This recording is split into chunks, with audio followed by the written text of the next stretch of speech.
Hey YouTube, welcome to the channel. I'm coming back at you with this whole new thing, letting the keys to the kingdom jang-a-lang-a-lang-a-lang. Jingling, jingling. I'm Chase Variant, and this is a whole new show where I'm going to be showing you guys my personal collection. I store my collection in these black BCW half boxes, and in this series entitled Keys to the Kingdom, I'm going to share with you my collection. Okay? And I'm going to start with Volume 1 of the X-Men, and I'll start with 94 through 168, which is what this box is. And so I'm going to start at 94 because I have a complete run from 94 up until like 500. So it'll just be more fun to see instead of having lacuna in the collection. And if this goes well, then I'll show you the other half of my Volume 1 collection, which I'm missing approximately 25-30 books from. Okay? We're going to start off with Uncanny X-Men, and we're going to do the COCKRUM Run. We're going to start off with issue number 94, the Doomsday Scenario, or Death Over Valhalla. It's got a subtitle. The cover's by Gil Kane. This classic cover, and Gil Kane and Dave Cockrum, excuse me. It was published by Marvel Comics with a cover price of 25 cents. Released August of 1975. This book is the second appearance of Colossus, the second appearance of Nightcrawler, the second appearance of Storm, the second appearance of Thunderbird, and the fifth appearance of Wolverine. Okay, the book marks the return of the original publication material for the X-Men, as it had been on reprint from issue 66 to issue 93.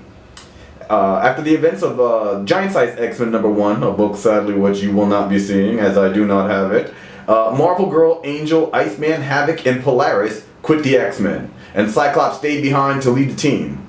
Count Nefaria, he took over the airport base, and the X-Men had to move to stop him. So, issue 95, we have War Hunt. Okay, and this particular copy of War Hunt is a little faded, a little sun bleached. When you see your books where the colors aren't popping like that, kids, that's because once upon a time, before comic shops knew what to do, they used to have these books in windows, and the sun used to get at them, and it used to bleach the color out a little bit. So you see in this particular issue, the colors, I mean, it's a beautiful example of the book. The book looks great, but the colors don't really pop, as they say. Okay, not like they do in this copy, right? See the drastic difference between a sun-bleached book and a non-sun-bleached book. So some people might say, it's faded or what have you.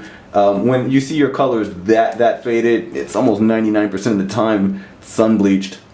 Here we have a beautiful copy of War Hunt, though, for you. War Hunt was scripted by Chris Claremont and story by Len Wein. The cover was by Dave Cockrum with inks by Sam Graincover.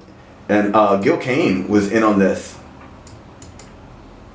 Okay. It's published by Marvel Comics. 25-cent cover price, October 1975.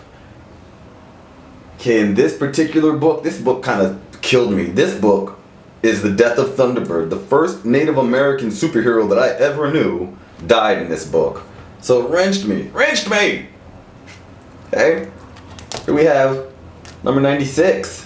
And you'll notice, I mean, I've been collecting X-Men all of my competent life, I think since 4th grade, kids. So you'll see with a lot of these books, I will have duplicate copies, some, I mean, all of them are in fairly good condition, but, one is in just slightly better condition than the other, if you will.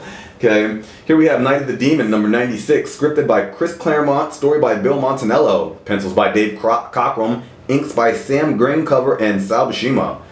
Published by Marvel Comics, 25-cent cover price, December 1975. This book is the first appearance of Moira McTaggart. It's also the first appearance of Project Armageddon, a clandestine super soldier program. I know in the Marvel Universe there's tons of those, so that's like saying, that's not saying much, really. Okay. Here's another beautiful one. My Brother, My Enemy, issue number 97.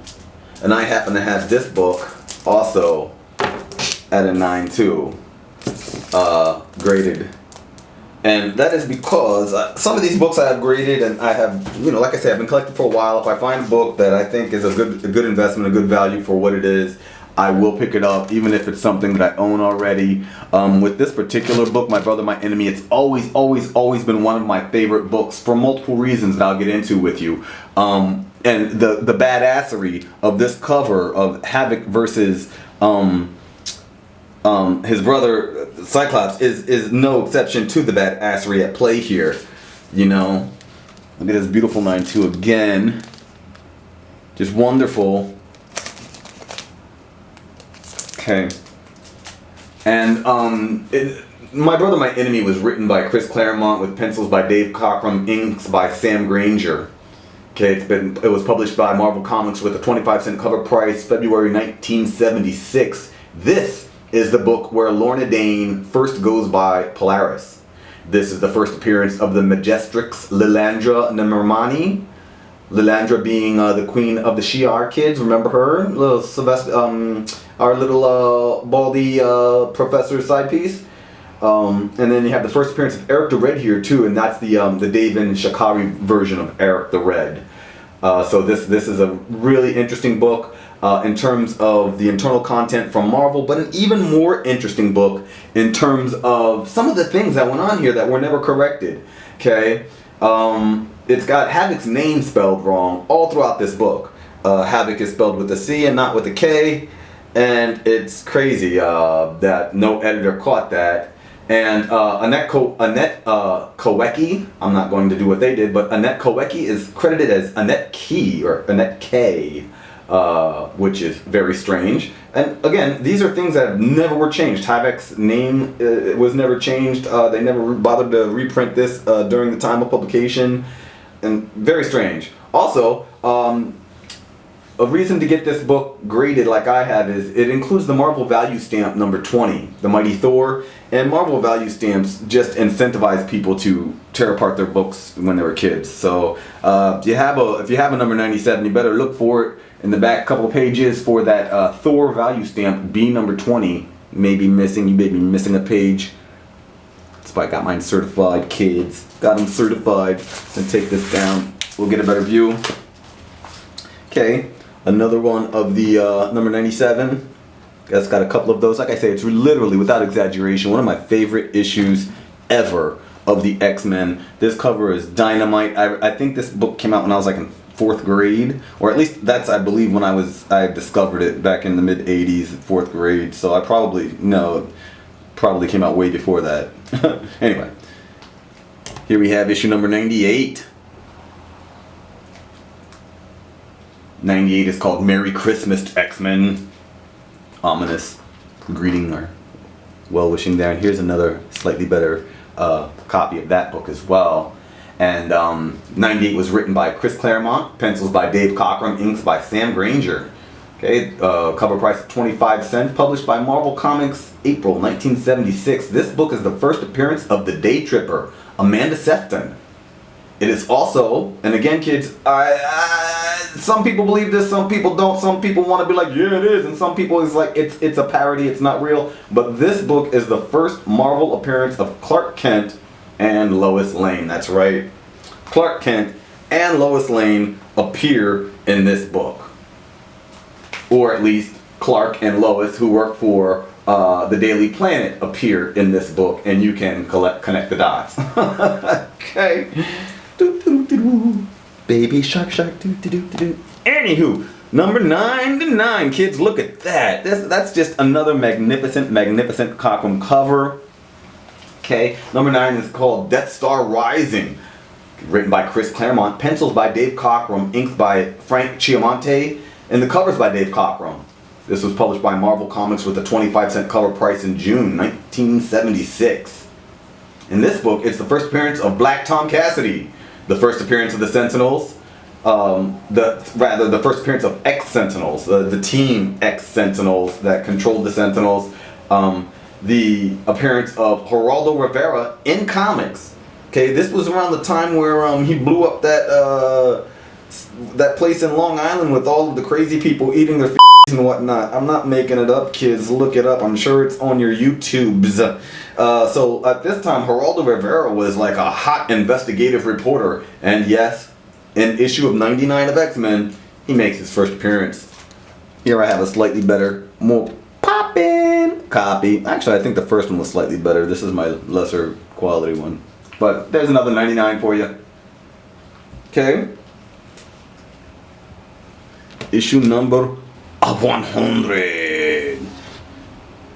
And this is Greater Love Hath No X-Men. Very Shakespearean sounding title, written by Chris Claremont with art by Dave Cockrum. Cockrum did the cover. It was published by Marvel Comics with a 25-cent cover price, August 1976. And this one is actually the old team versus the new team. Okay, Storm, Colossus, Nightcrawler, Banshee, Wolverine, they face off against Angel, Beast, Marvel Girl, and Iceman. But why are the X-Men battling the X-Men? Is the tagline. Really, really hot book, iconic book. You guys know it. This cover has been swiped so many times, forgot about it. Okay, and this is number 101, possibly Cockrum's most iconic cover to date. I mean, he's got so many, it's really hard to tell. Like a Phoenix from the Ashes is the title of 101. It's written by Chris Claremont with pencils by Dave Cockrum, inks by Frank Chiamonte. The cover's by Cockrum. It was published by Marvel Comics. Cover dated 1976 of October. Okay, this is the first appearance of Jean Grey as the Phoenix, and it's also the very first appearance of the Phoenix Force. Magnificent, right, kids? It's good X-Men. No, that's good X-Men. Here we have number 102. Another beauty, right? And this is Who Shall Stop the Juggernaut? It was written by Chris Claremont with pencils by Dave Cockrum, inks by Sam Granger. The cover's by Dave Cockrum, and it was published by the Marvel Comics Group, December 1976. This book has the origin of Aurora Monroe, our Weather Witch Storm, possibly one of my favorite characters in Marvel as a whole. Matter of fact, not possibly, definitely one of my favorite characters as a whole in Marvel. Freaking love her. Okay. Plus that cover's spectacular, ladies and gentlemen. Here we have another one that just pops just a little more. Ooh, that's for you. Take it, love it. Ooh. Little bit of a pop. Okay, 103, the battle continues with the Juggernaut and Black Tom on the cover. Another magnificent Cockrum work, and the fluidity of his lines seeming to become even more dynamic with every piece that he does in terms of these covers. Just absolutely love this man's work. This is one of my favorite times in X-Men publications. And again, 103 is called, is that Death Siege? I'm losing it, kids, I'm losing it. 103 is called The Fall of the Tower. Sorry, kids. 103 is called The Fall of the Tower, written by Chris Claremont, pencils by Dave Cockrum, inks by Sam Granger. The cover's by Dave Cockrum. It was published by Marvel Comics, dated February 1977. Whopping 30 cents on that one for your pocket. It's the first time Wolverine is called Logan. So no one had known. I mean, Wolverine was super mysterious up until then. It was way mysterious up until the 90s, really. This was 1977. So they just gave you a little tease. His name is Logan in this issue. It's the first cameo appearance of Daken Namamare. Okay, for all of you kids keeping tab, that's the Queen Lilandra's brother, I want to say. All right. Bam! And that is issue 105.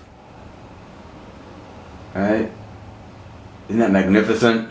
The gentleman's name is Magneto. Nope, I'm sorry, I just skipped over one, didn't I? Hold on, kids. Where's my 104? Oh. Okay. Bam! And my 104 is a 9.4, a CGC 9.4 You know, I get them in if I see a book that is well priced and you know, with a guarantee on it, like this 9.4, that's what I do. I'll get the 9.4s or the CGC books, knowing that this kind of book will mature well. Pretty much regardless of anything over a 9.0 will probably mature well for the X-Men, and I'd imagine that, you know, the future looks bright for X-Men, concluding that they really haven't seen their hottest point in the pop culture. When Disney gets a hold and starts really churning out the movies, I think we're going to see a whole new, pardon the pun, rise of the Phoenix. Hey, hi-yo! Throw money, throw money! Anyway, so that's my 104, my CGC 104. Let's clear this up for you guys a little bit so you can see this a little better. Okay, here's the 105. I love 105. I love the depth of the blacks in 105. Right? Let me show you this one. Slightly better copy, and the colors pop just a little more. But I love the choice of color. I love the use of black in 105. I love the feeling of movement that it has. 105 is easily one of my favorite comic book covers of all time. This is a magnificent example of COCKRUM really firing on all cylinders.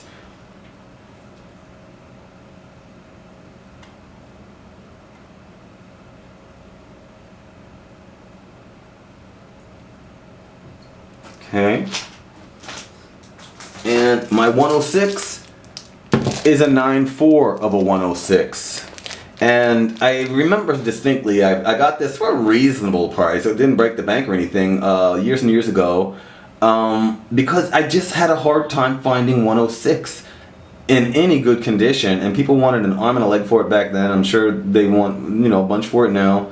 Or maybe not. I know a lot of older collectors have put their stuff on the market, so there's a lot of flux going on. But so this is my 106, and it is a CGC 9.4. Oh no, yeah, it's a CGC 9.4. And last but definitely not least, well, it's the end of the COCKRUM run. So it's nowhere near the last of my Keys to the Kingdom series for the X-Men, but 107 will end the COCKRUM run. It'll be the last book that I'm showing in this episode, but it is a magnificent example of comic bookery, my G's. If you want to say that COCKRUM left with a blast, that would not be understated. This book is called Where No X-Men Has Gone Before. Why does that sound familiar? It was written by Chris Claremont with pencils by Dave Cockrum and inks by Dan Green. Green breaking in for the first time on his X-Men covers. The covers by, rather, on his X-Men internals. The covers by Dave Cockrum. In this issue, it is the first full appearance of the Starjammers as a team. So this is the first appearance of Corsair, Christopher Summers, Cyclops and Havoc's father. And this is the first full appearance of Ch'ad. First full appearance of Kree, full appearance of Hepzibah. I love Hepzibah. She was a X-Men for a while. She still may be. I'm not really reading a lot of the Hickman stuff, but Hepzibah was an X-Men, thinking about the 2010s. She was rolling. This is the first appearance of Raza, the first appearance of Neutron, who later becomes Quasar. Say this is technically the first appearance of Quasar, kids. This is the first appearance of the Shi'ar Imperial Guard as a team, and the first appearance of Kalark, who is the Shi'ar Gladiator, kids. So this one's packed full of first appearances and all that cosmic stuff that's I can't wait for the comics to get into, you know. Little note about this, really something interesting about this is the members of the Imperial Guard here are closely based on the DC series Legion of Superheroes. Dave Cockrum was a long-time artist for that series, so if you look really closely, you'll be able to see all the similarities. Okay, and that is my X-Men 107. That'll conclude this episode of Keys to the Kingdom, kids. Thanks for watching. If you want to show some support, click your like, click your subscribe, kids, and give me some comments down in the section. Tell me what's going on. I'm Chase Variant, and I'm out.